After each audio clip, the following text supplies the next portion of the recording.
السلام عليكم ورحمة الله وبركاته، أهلا وسهلا بيكم في فيديو جديد وحلقة جديدة. يعرفنيش أو لسه أول مرة تتفرج عليا، فأنا أحمد داوود، وبعتبر القناة أنا مساحتي الشخصية اللي أحب أتكلم فيها براحتي. لو أول مرة تتفرج عليا متنساش تعمل سبسكرايب، ولو مشترك متنساش تفعل زر الجرس عشان يوصلك كل جديد أول بأول.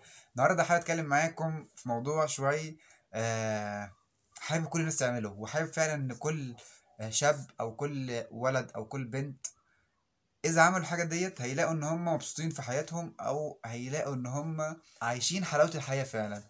احنا عايشين في الحياة دي هنأدي رسالة معينة. هنعيش عمر واحد وبعدها هنروح او هننتقل لدنيا تانية. فانا شايف ان الحياة الواحدة اللي احنا هنعيشها ديت ضروري جدا ان احنا نعمل حاجة اللي احنا بنحبها، ضروري جدا ان احنا نعمل او نعيش آه بالطريقة اللي احنا عايزين نعيش بيها. طب ازاي هنعيش بالطريقة اللي احنا عايزين نعيش بيها، او ان احنا نعمل حاجة اللي احنا بنحبها؟ بإجابة بسيطة جدا، بإجابة بسيطة خالص، هي إن إحنا نعمل حاجة اللي إحنا بنحبها. طب إزاي نعمل حاجة اللي إحنا بنحبها؟ إحنا هنا مفيش حد بيعمل حاجة بيحبها، أو مفيش حد مثلا بيشتغل حاجة بيحبها، أو مفيش حد بيدخل الكلية اللي هو حاببها.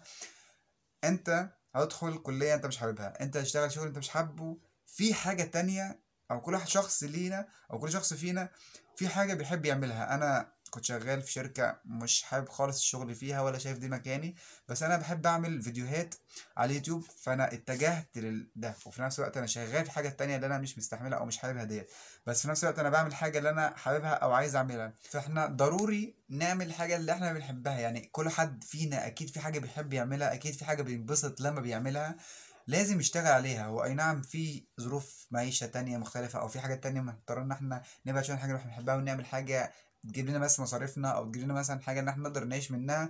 بس في نفس الوقت متمنعش نفسك ان انت تنبسط بحياتك. مش ما تكونش مجرد روبوت بيعمل حاجة علشان يجيب فلوس، علشان يعيش، علشان وخلاص يموت في الاخر. لا، في حاجة تانية حابب تعملها جنبها، سواء هواية، سواء مهارة، سواء أي حاجة تانية. استثمر فيها كل يوم ولو 10 دقايق من وقتك، علشان انت بتحب الحاجة دي، بتنبسط لما تعمل الحاجة دي، بتنعزل عن العالم وبتبقى في عالم تاني لما بتعمل حاجة انت بتحبها ديت. ففعلا اشتغل عليها بشكل يومي.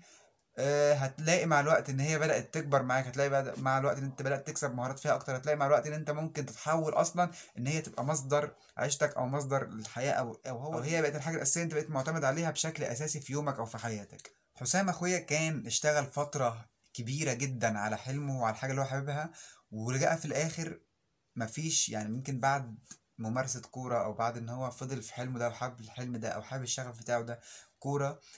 لما جه كبر ودخل الجامعة ولقى مصاريف الجامعة تقيلة عليه، ولقى إن خلاص ما بقاش إن هو ينفع يستمر في الكورة ولازم يتجه لحاجة تانية علشان يجيب مصاريف كده. بدأ إن هو يسيب الكورة خالص، يعني حتى ما قللش مثلا من وقتها، لا هو كان الأول معتبرها حاجة أساسية، بقت أساسية في يومه، ويعتبر بيستغنى عن كل حاجة علشانها. لما جه حول بعد كده، حول 180 درجة أو 360 درجة العكس خالص، إن هو بقى لغى دي خالص، الكورة خالص، وبقى معتمد على مثلا الشغل أو حاجة تانية. علشان جه مع الوقت سنة سنتين، لأن هو لما بيشتغل ويجيب مصاريف هو مفيش حاجة في حياته جديدة، هو مفيش آه شغف بيجري وراه، مفيش حلم بيسعى له. فلما لقى في ناس وصلت بعد فترة ان هي عشان تشتغل في الحلم ده، بدأ يرجع يشتغل على حلمه تاني، وفي نفس الوقت برضو ايه في الشغل جنبه. فهي الفكرة انك توازن، انك ما تخليش الحاجة دي اساسية بشكل كبير، ان هي مثلا ما بتجيبلكش دخل او بتجيبلكش مثلا مصدر ليك علشان تقدر ان انت تصرف منه.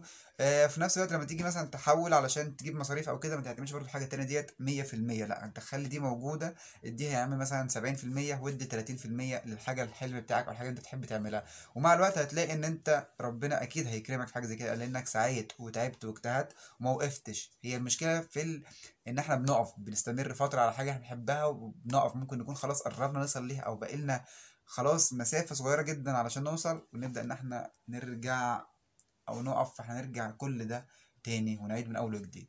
فاحنا لا، هي الفكره في النجاح، والفكره في ان احنا الوصول، ان احنا نستمر. بس ده اللي كنت حابب اتكلم فيه النهارده، حته ان احنا فعلا ضروري جدا نشتغل الحاجه اللي احنا بنحبها في حياتنا. ضروري جدا ان احنا ما نعيش حياتنا زي ما بقول دايما، مش حابب ان انا اكون انسان عادي اشتغل اكل واشرب واموت في الاخر. لا، انا ليا رساله، ليا حاجه في الحياه لازم اديها، ليا ان انا اعيش حياتي زي ما انا حاببها فعلا. بس من هنا لحد ما اشوفكم في فيديو جديد وحلقه جديده، سلام.